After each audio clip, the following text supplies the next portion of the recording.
Welcome, friends and foes, survivors and killers. Let's sit around the campfire together and talk about Dead by Daylight. Specifically, the host of this year's Twisted Masquerade. Everyone's, favourite announcer? Tryks, the mad designer.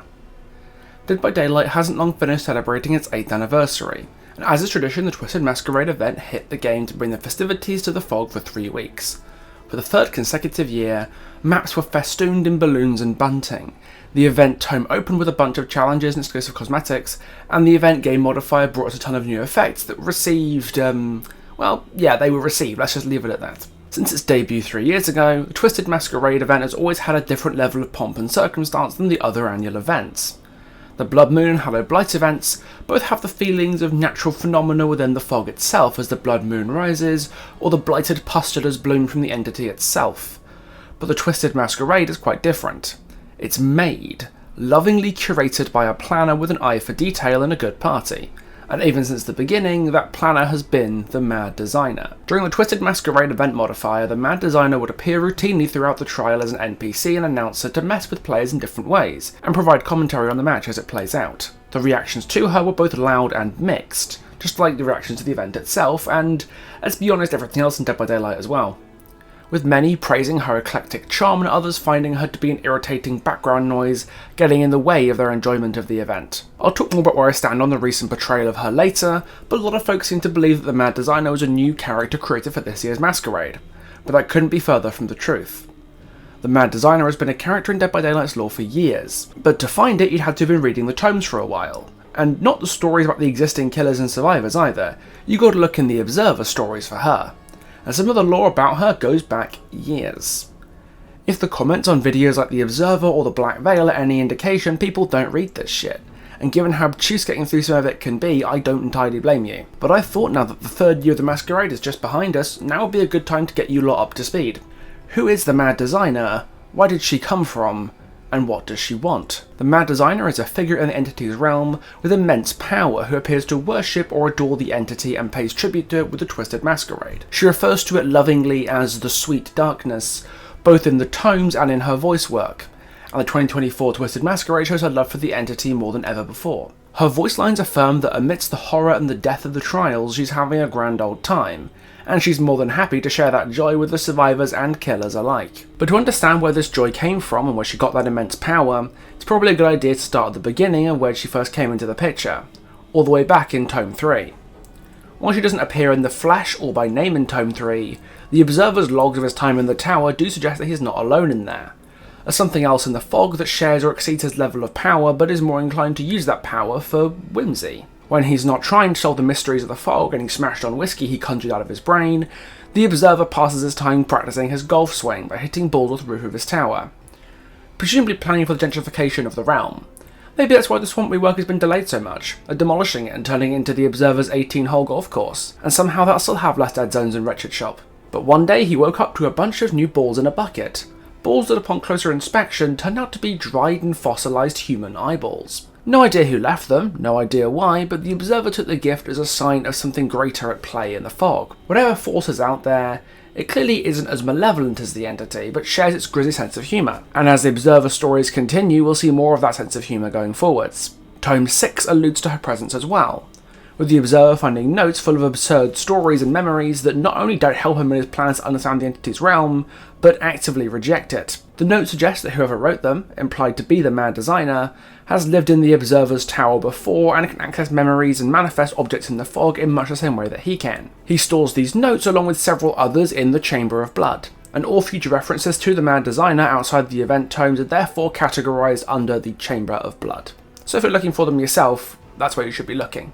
The next we hear of the Mad Designer is in the event tome for the first ever Twisted Masquerade, in the summer of 2022, and we get to see a lot more of who she is and what she's up to. The 2022 event tome is the first use of the term Mad Designer in DBD's lore. When the Observer finds costume designs written up in his tower, that's the name attributed to those designs. And he can even find what looks like sketches of his tower itself. And as he pours through them, he finds a method in her madness. He realises that the drawings aren't just her interpretations of his tower, but different towers that all resemble his own. Even that there's been battles between these towers. And among it, he also finds another name for the Mad Designer, Jezebel. From the work he sees and the multiple names he finds attached to her work, he believes the Mad Designer has multiple personas which converge in worship or appreciation of the sweet darkness, a term of endearment she reserves for the entity. And this is supported in the first Twisted Masquerade event. She's been planning the entity's birthday party in the realm, but for the anniversary event she's coming out to show off what she's been working on. She made the anniversary masks and outfits for the killers and survivors to wear that made their debut in 2022, and the trials were decorated with the blue and gold bunting and lights you've come to expect from the anniversaries.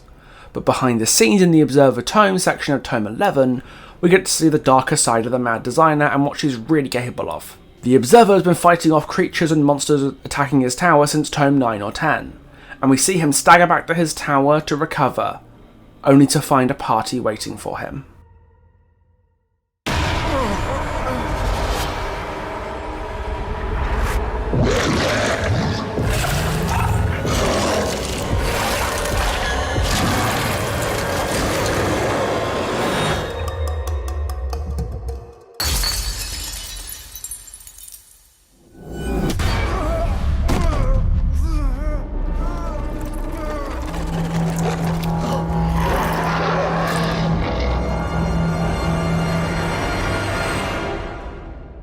After being teased in the tomes, this was Jezebel's big debut, and for a character who never appeared in the flesh, she made quite the impression.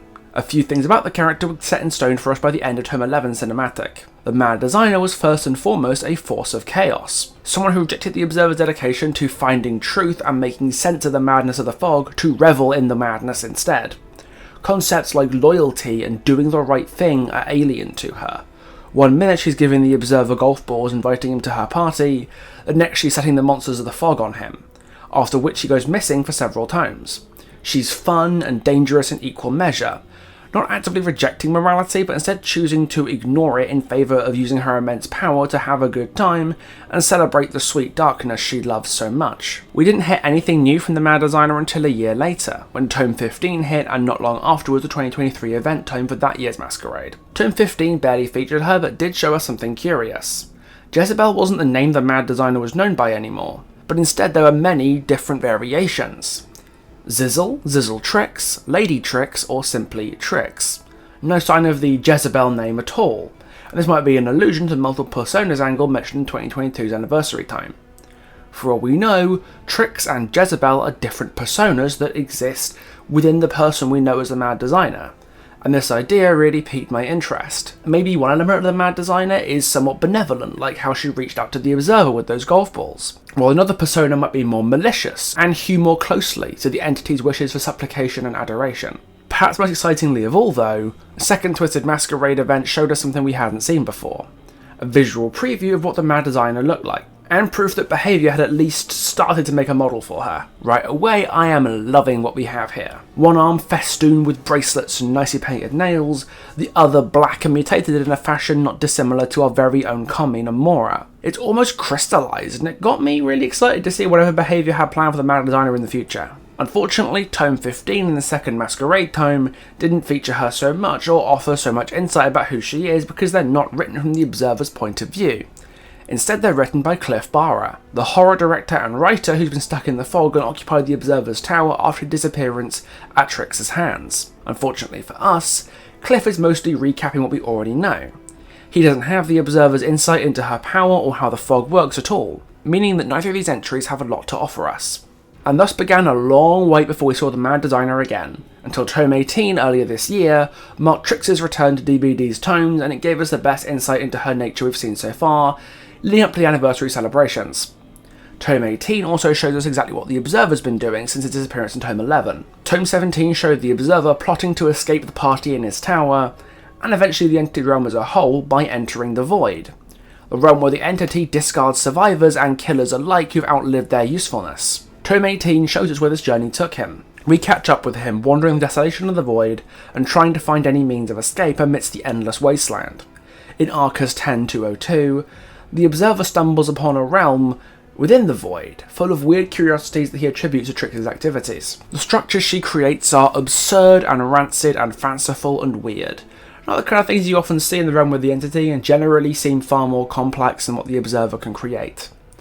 The Observer can create simulacra of people or objects that he can remember using the Auris, which is why he goes through memories of killers and survivors in the archives, but the Mad Designer doesn't seem to have those limitations. She can create whole worlds of absurdity and madness, and unless she's been to some really disappointing children's birthday parties, I doubt she's got memories of people wearing cardboard boxes amidst buildings of rotten candy. The Observer creates what he knows, but Tryks can create whatever she imagines, but this comes at a cost. As soon as the Observer touches one of her structures, it breaks apart into formless blue energy. Not unlike the party palettes that survivors can create in the event itself. The Mad Designer can wield immense power to create and transform with a greater scope than the Observer can, but that power is transient, and what she creates breaks instantly after the slightest force is exerted on them. Given what we know about the way the Observer manifests things in the fog, this makes complete sense. He said before that it takes not just skill, but an enhanced state of consciousness and focus to manifest things in the fog, and while the Mad Designer is clearly incredibly skilled in what she can manifest, to the point that she doesn't even need to remember it, just imagine it, she doesn't have the mental stability to allow the object she creates to retain physical stability.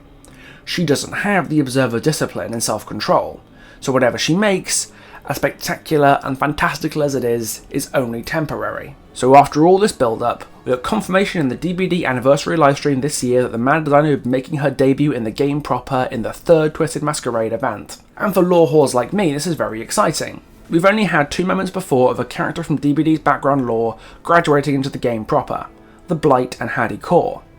And both of those were wonderful inclusions to the game that have stood the test of time. And so at long last, the Mad Designer made her proper debut, and she was, mediocre. The best bit of her arrival is by far the event Time for the Third Masquerade, which shows the Observer continuing to trek through the void and collecting theories and ideas about what Tryks could be and what she might want. We get to hear about the writings of figures throughout the history of Dead by Daylight and what they think on the topic of the Mad Designer.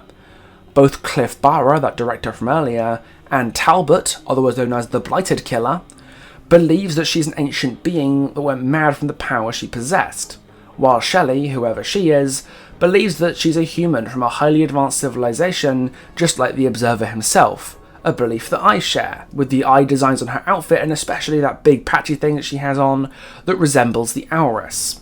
I wish we knew who Shelley was. Given the presence of horror writers like Cliff Barra and Stefan Roth throughout the Observer tomes, I even thought it might be referring to Mary Shelley, the writer of Frankenstein and the godmother of modern horror and science fiction. But behaviour couldn't be that cool, and give us their own spin on a real historical figure who was seminal in the history of horror and sci-fi as a victim of the entity trapped in the fog. That would be way too interesting. But this Shelley is spelled differently, so we'll have to find out who this Shelley is another time. The name that caught my eye, though, is Baker, as in Benedict Baker, and long-term fans of the game will know the significance of that name. Way back in the before times of DBD, each new killer and survivor would release with observations, scribbled down in a journal by a survivor called Benedict Baker, who wrote down what he could see of the entity's realm so that when his memory was wiped out upon his death, he'd always have a recollection of what he'd seen in the fog. We haven't seen a new journal entry from Benedict Baker since the Curtain Call chapter in June 2018, with his notes on Clown and Kate being the last we'd get from Baker a whole 6 years ago. A lot of folks theorised that he'd escaped the realm altogether or that he'd been banished to the void, but after all this time, Ben Baker is back in the story, and writing his theories down on the nature of the Mad Designer. So the lore is really good, tying together the Fog's biggest brain boxes to theorise as to the nature of the Mad Designer, but now she's an NPC in the game itself. And I'm not going to lie to you, bit disappointed with the end result. To be fair, I didn't believe she was a complete miss, mostly because I think her model was broadly solid. Some elements I don't really understand, like whatever the hell's going on with her hair, but it broadly paints the picture of someone who dresses exactly the way she wants to, without notions of things like good taste or practicality. She has, feasibly, infinite power. If she wants to wear shit tons of ostentatious jewellery, what's to stop her? She still has her apron because she's an artist, at least as far as she believes she's got to carry the tools of her trade, but I think it generally works. Same goes for her role as an announcer. She's not a participant in the party, but instead she's the organiser, and having her oversee the festivities is pretty much the perfect role for her to play in the Masquerade. The problems with me, though, begin and end at the voice work, and I have 2 different issues with the way Tryks is presented in the Masquerade. Her actual voice acting has drawn some criticism for being incredibly annoying, especially when you hear it over and over and over again when grinding the Masquerade event, and for what it's worth, yeah, I think she's really annoying. Her voice work is done by Jessie Walensky, the same actress who voiced Astrid in the D&D chapter, And I'm not saying the acting itself is bad, I don't think it is, but I do think the direction she was given and the way this voice presents the matter designer is really not the right way to have gone with this. A quirky and funny announcer is great for a one-off game mode, but the anniversary is around for 3 weeks, and the event tome and unique rewards encourage players to play the event over and over again throughout those weeks. But Tryks' voice is intentionally grating, with tons of corny jokes and Marvel-esque one-liners. It's weird. I never picked you as a screamer. I wouldn't hang around here too long. Ooh, you are not having a good day. Just kidding. You got Tryks. Get it? Tryks. The more I played the event game mode, the less patience I had for Tryks, and by the end, I was really glad to see the back of her. But her voice itself isn't the biggest problem for me. With the lines she's given and the way Valinsky delivers them, it doesn't really feel like the mad designer we've been teased about over the past several years. Tryks in the lore truly earned the title of the mad designer. She's got these grand visions of the fog and its inhabitants and has the power to enact her creativity on the world, but is ultimately scatterbrained, unfocused and volatile, with multiple personas that make her manifestations fragile and transient. She feels compulsions for her creations to be built and organised and loved in exactly the right way, and is driven by a desire to impress the entity, her treasured sweet darkness. That's what the Masquerade is. It's her getting her shit together properly for the first time in a little while to celebrate the entity's birthday, and she's very meticulous and particular about how the celebration should go. Everything's carefully planned, nothing can take place that she herself did not design. The in-game version of the Mad Designer can be more accurately described as the Quirky Designer, the Goofy R Designer, because almost all of that depth is completely gone. There isn't much sense of the meticulous perfectionist alluded to in her lore, no ideas of multiple personas or indecision or lack of focus, just a bunch of wisecracks. There are some moments where the elements of the Mad Designer that we know and love seep through, where she almost seems lost in the carnival of possibilities, but the delivery is so over the top and cartoonish that it makes these moments seem insincere, like she's putting it on as part of the show. My. Hey, did you... I mean, whatevs. Got an idea! Wait. Oh, sorry. Scratch that. Most of the lines feel not like reflections of a complicated and powerful character, but a one-note cartoon cutout. And the ones that could have illustrated that the Mad Designer has a bit more going on, has that depth the tomes alluded to, were crushed by the delivery of a Harley Quinn or Jinx knockoff, who decided that a shrill Valley Girl accent was the best voice for the second most powerful being in the fog behind only the entity itself. After years of build-up, I hate to say the final implementation of the Mad Designer into the game was a bit of a dud. And the most unfortunate part about this is the likelihood that we've just sat through the last Masquerade event. There's only 6 original characters yet to receive masks: Wraith, Claudette, Jake, Sable, David and Vittorio. Even with the 2 original survivors and 1 original killer coming this year, there isn't enough masks and outfits to fill a whole event and event time. Plus a lot of the gameplay elements from the Masquerade this year really tired a lot of players out. Everything from the remote pallet breaks to the party pallet spam to the remote hooks, the gameplay of these events is just getting a bit old for a lot of players, and it wouldn't surprise me if behaviour catch on and they try something new for next year's anniversary. And if there's no more Twisted Masquerade, there's probably no more Mad Designer either. Ending the Masquerade after this year would be in keeping with behaviour's past habits too. The Hallow Blight event went on for 3 years of Halloweens, but came to a conclusion in their 3rd year as it brought the Blight himself from the lore into the game proper, then moved on to the Midnight Grove and Haunted by Daylight events in the years to come. The Masquerade's also been going on for 3 years and has culminated in the 3rd year with the arrival of its big character from the tome lore into the proper game. I suspect we might be getting a new event next anniversary. So if I'm right, and I guess we'll know next year if I am or not, then we may have seen the most of the Mad Designer that we're ever going to see, and that makes me pretty sad. Knowing we were going to get the Mad Designer in the flesh as part of this year's Masquerade was very exciting to me when we got those first images and teasers, but at least to me she completely failed to stick the landing. We could have had the dark mirror to the Observer she was always set up to be, the entity worshipper behind his kidnapping with power almost on the level of the Sweet Darkness itself. But the final result is just a damp squib. It's the exact same issue that we had with Hooked on You and Sable's lore and even the whole Alien chapter. Behaviour had a legitimately great idea on their hands that they completely fumbled by only going in half-cocked. They chickened out of going as hard as they could have done, and that leaves the end result feeling like a waste. Maybe we'll see Tryks again in the next Masquerade, or whatever anniversary event might replace it. Maybe we'll see her in other tomes elsewhere. But after her trip into the spotlight this year fell apart so comprehensively, I'm not completely sure I want to.